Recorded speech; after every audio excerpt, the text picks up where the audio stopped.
Okay, is this thing going to drive? Or is the transmission going to go fall right out of it? If you guys don't know, the transaxle here, I blew it up 4 times last year digging this pit right here where everything is. And now I'm deciding I'm going to do some more digging, and I'm going to remove the center section of trees there. Now, can you not do what you did last time by dumping half the thing of diesel on it? This is going to be the second tank of fuel. I only filled it up one other time. Well, 2 tanks it burnt, and this is just fine, filling it up. And I used it like 4 times, I think, during the winter.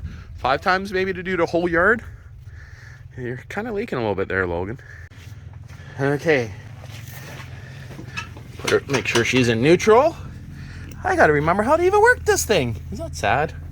Okay, so been a while. Now I could open it and see if anything made a nest in there, but I'm just gonna pretend it didn't. That's the choke. It's in neutral. She lost her prime. That's pretty good. That battery is a brand new battery, so let her run for a while. How much fuel is that? I don't know, but I'm going to guess it's pretty low.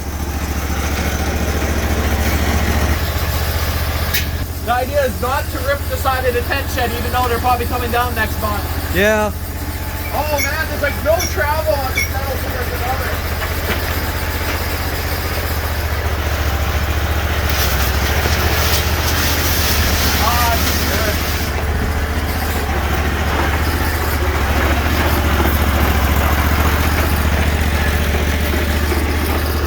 No rips and she's moving. Even with 1 foot in the grave. Hear the clunking? Let's go to the back of the tractor. Yeah. Did you hear my fart too? Because I let all the nasty fart on. Oh, I bet you fucking did. Filler tank. Probably check the wiring. See if anything broke over the winter. No rat's nest is in there because I don't really want to bring it into the other tent shed. Yeah. Besides this being shattered from the Land Cruiser engine hitting. Yeah, she looks good. I'll drop that down. Yeah, she looks in good shape. Nothing living in it. No battery acid leaking. Started up pretty good. That's good. Well, I decided I'm going to just take the loader off, throw it on the diesel temporary. Got to change that pulley there, but everything else should line up pretty good. No, this thing has no brakes. I use the brakes a hell of a lot on this guy. And that could be one of the issues maybe that I'm having, why, you know, too much sprung weight, slamming the brakes on, because this thing locks the wheels. So I think I'm just going to take the loader off it temporary. It's pretty easy. I had it off, what, 6 years ago? It's a little bit of a job lining it up, you could say, but 2 bolts on the back, 2 pins on the front. Well, then I got to remove the brackets, I guess. And there's 2 bolts, I believe, in there somewhere. Yep. Or is there 4? No, it looks like only 2. So I'm going to do that for now. And maybe then I'll see if I could blow up the transmission. Or maybe I shouldn't, because I really do have to get a few of them working. Huh. This is interesting. These bolts were actually coming loose in there. You guys see where the bolts are? They're all freaking loose. Can't really see that, but yeah, definitely that front plate was sitting in there a little loose. Now, I wonder if there's holes on this one. I can't really see yet. Huh. Maybe I'll go look on a frame that doesn't have anything in it. Because do I got to drill holes? Kind of hope I don't. Oh, no, there's holes in there. Perfect. Now that saves me having to drill any new holes. Well, that only took, what, 15 minutes of actual work? More time finding tools. Just gotta get the bottom bracket off. Yeah, I bet you she'd pull the front wheels off the ground now with that kind of weight on her. See how fast she goes now. She used to pull a freaking catwalk with that on the front with dirt in it. A little bit of traction, flip her right over. Yeah. That's not gonna help it move. Okay, so the bracket's off there. A couple little bends and stuff, but not too bad. Got some nuts and bolts underneath her, so I'm just going to back her up. Here, I'll let you hold this.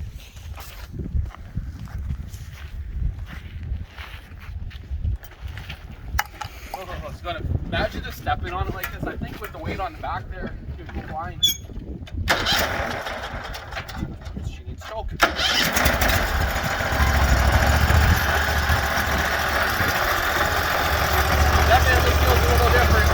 Catwalk it. No. A little one. I got a good view.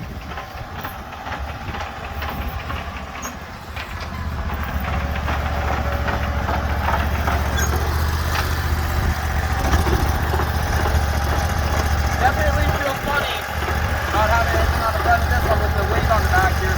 Yeah.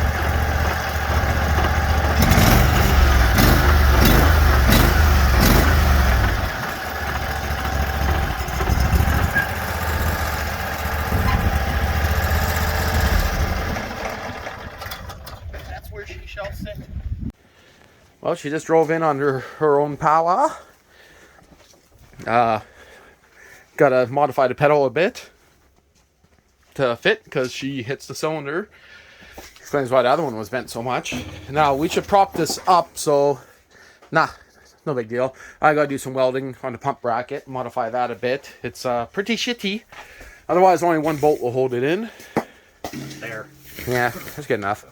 We can lift it up and put a block under it like we did to get it up, but she's all just loosely bolted in for now. I got to do some final tweaking, you could say, but I guess now I'll go drive that guy in and then this guy. Okay, so I know I haven't been filming much of installing the loader on here, but got her in here. It's raining outside currently, kind of pissing outside really. All the snow's gone, but got her on here. Got to do some tightening up on some bolts that hold her down. That pedal there I got to cut and re-weld. This is the bracket that used to hold it on. There used to be a very poor washer on here that used to hold the pump on, but I'm just going to drill a hole. You can't see it, but through this plate, and new hole in the frame. The guy, I guess, didn't want to drill his frame, is why he did it that way. But can you guys, it's not in focus really. Do you guys see that booger weld right there? What is that even holding? Look at that. That is the old owner. No welds on this side whatsoever. And it's not bad there, I guess. But the idea is I'm going to strengthen up that bracket. The oil return line, this bottom one here, that's getting pretty worn out. So might do some work on that. I am leaking on the main line, high pressure side. But am I worried about that? No, not really. You can see a few spots that have been rubbing. I got to make sure it's not going to rub on anything sharp here when this is done. Just kind of peeking over a few things. Still got to tighten up those guys. They're just pretty much snug right now. That pulley has to be dropped down to probably about a 2-inch. I'll just take that off the other tractor. The Odyssey's still sitting here. Of course, never done anything with that. As for this pedal here, driving it in was a little interesting because the pedal hits. Do you guys see where it hits? Yeah, right here on this hard line. Makes me wonder, like, the best way to fix that. Now, what I'm thinking I'm just going to do is just cut here and bend it over. Just enough that it clears. So it just means the pedal will be on a slight angle. I think that'll be the best way to fix it. So cut it halfway, bend it over, weld it back up. Again, this is just going to be a test. I don't plan to leave the loader on this tractor whatsoever. It's going to be going on to another tractor, but again, I just want to see how the diesel is going to work with the loader, because it's a pig on gas using that Briggs V-twin. I can run this thing here for like a quarter of the price. Literally a quarter of the price to run this with the diesel. I just got the standard super wides on here. These guys right here. I had to bash the fender to make them fit. I got the rear blade on here, which will be getting swapped out to the weight bin. And most likely I'm going to try it without the dual tires, which means this loader is always super tippy without dual tires, but I guess I'll give that a try. The Bolin's sitting in here. Really don't think I'll use the Bolin's for anything now until next winter. Probably play around with the idea of switching out the snowblower, of course, to the bigger one. But I guess we'll see what's going to happen with this. I got some nuts and bolts to tighten up. I see I'm leaking right there too, on that pipe right there. That's just a return back into the tank. Has quite a few leaks on her, that's for sure. Okay, so this out here again, looking at V-twin Sears 20 horsepower Briggs with a blown transmission. Yeah, so I gotta get this pulley off. It's going to be a little bit of a hard one to get to. You guys see it's kind of mounted backwards, but I have seen that done before. The only problem is you can't put in the bolts to push it loose. Normally you just move the bolts over, put them in, and it pops the sprocket off. Again, that's not going to happen with this one. Looks like, is that a 1-inch shaft? I'm pretty sure that's standard 1-inch. It's only a 20 horse. I think they were the same. So I got bent somehow, and I don't know how, but I never ran the cover on it anyway. Right there is where the pump used to bolt. You guys can see this is the one that he had the washer very crappily tack welded, so he didn't have to drill a new hole.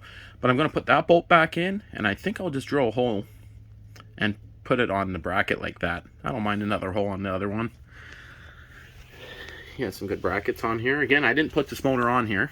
This is the way it came. Not sure really why they mounted it up high like that. I mean, they had to modify the hood kind of to do it, but not too big of a deal. A little bit of rusty on that filter. I think it's due to be changed. I only changed it once when I first got it. She still runs great, fired right up. Never bothered recording any of that. Just turn it around. So I got a nice little heater here while I get this off. The belt's on its way out. I'll upgrade that next time I replace the rear end. Got the dualies on there. I'm not going to run the dualies on the loader no more. Probably blow it up if I did that. That's just hooked up to nothing really right now. But pretty sure the alignment, I'm just kind of taking an eyeball. It looks like the pulley comes out about 2 inches or so. So that should work out pretty good. Kind of thinking that. So where the diesel is, it should work fine. Yeah, that was a little bit of a bitch to get off. The fact that they had it backwards. So the way these normally work, I think I said it actually a few minutes ago. So you take these two bolts out that thread in, and then you put them into those two holes there, and it actually pops it off. Well, you can't do that if it's put on backwards. So normally it would go that way, but wouldn't get much shaft if it went on the other way. Shaft's a little short on this guy, but there we go. And I'm just trying to eyeball. I think this is the same key that goes all the way through. So I just gotta make sure it's never gonna walk out of there. Should be good. Yeah, there's quite a big difference in size. So I just noticed there, when I got back in here, that the spring fell off for the seat. At least I got the washer. The bolt, believe it or not, was sitting right there. I remember picking up and saying, what the fuck is this from? Threw it in the bush. Stupid me. But at least I got that washer right there. And this is almost back together. You guys can see. It's going to sit right about there. And I don't know, that looks pretty damn lined up to me. Once I get it on there. So I'll go with that, see what happens. And I notice you look at the front there. Something bent. Could it be bent? I don't know. We'll see what happens. Well, my old light has been working great. But you guys can see those welds in there. So I got the motor as close as I can. Belt don't fit. Gonna be off by looking at that by almost an inch. So gotta get just a little bit of a longer belt. That's a 24-inch. So yeah, when I say an inch, technically inch on each side. So I'll probably go up a few sizes there. And I'm gonna take off this bracket here because look at this. That was not me. Guaranteed that wasn't me. I'm not joking, that wasn't me. Looking down here, I'm gonna unbolt it right here, take this guy right off, and bring this back into the city and weld it up a little bit solider, I think. And maybe I'll drill some more holes in it. I'm thinking one right there. Drill, and then when I get it back, I'll have to put a bolt in, crawl underneath, and slap it in place. Or I could just weld it to the frame, and I mean, yeah. That back one there, that used to be on the back, that has been broken for quite some time with the old one. But the thing is, I always see flexing between there and there on the old loader. Every time I'd lift something heavy, I'd see the whole pump shifting. and it was due to the welds are actually physically loose. You can actually see it shifting. Okay, I think this is as far as I could get this weekend. Next weekend I will have to trim that pedal and go from there. Okay, so let's just see here. Yeah, this is where I was seeing the movement mostly, right there. You can see where it's all broken. Doesn't look that bad, the welding in there, but oh, some random holes in there. But I'm gonna weld her on the inside there too, and definitely want to weld on the inside underneath there. But yeah, this whole bracket again, I have a really good feeling I could just smack it with a hammer and it'll come loose. But if anyone was wondering what the bracket looks like, that was on mine. This is what was there, and then the pump itself has that guy onto it there. But I guess that's it for today.